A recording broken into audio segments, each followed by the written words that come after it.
எல்லாருக்கும் good afternoon. எங்கள் வீட்டில் ஸ்நாக்ஸ் ரெடியாக இருக்குது. ஸ்நாக்ஸுக்கு என்னென்னா சோறுலாம் சாப்பிட்டாச்சு. நாங்கள் சோறு இன்னைக்கு சிம்பிளாக தான், நேற்று விருந்து சாப்பிட்டனால இன்னைக்கு சிம்பிளாக சாப்பாடு.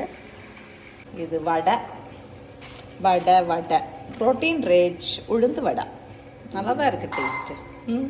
உளுந்து வடையாக மைசூர் வடையான்னு தெரில. ஏன்னா இதில் வந்து நாங்கள் உள்ளி, வெங்காயம், அதுக்கப்புறம் என்ன கருவேப்பிலை, பச்சை மிளகு, பெப்பர் எல்லாம் போட்டிருக்கோம். அதனால் இது நல்லா சாஃப்டாக முறுமுறுன்னு சூப்பராக இருக்குது. ஆஸ் யூஷுவல் நாகர்கோவில் ஸ்பெஷல் பலாப்பழம் சக்கை.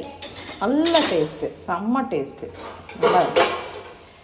இந்த ரெண்டும் தான் எங்களோட. பொய்யா இல்லை, உண்மையாக நல்ல டேஸ்ட்டாக இருக்குது, செம்மையாக இருக்குது, நல்ல இனிப்பு. ஆனால் பழுத்துருச்சு கொஞ்சம், எனக்கு சாப்பிடும். இது ரெண்டு தான் ஸ்நாக்ஸ்.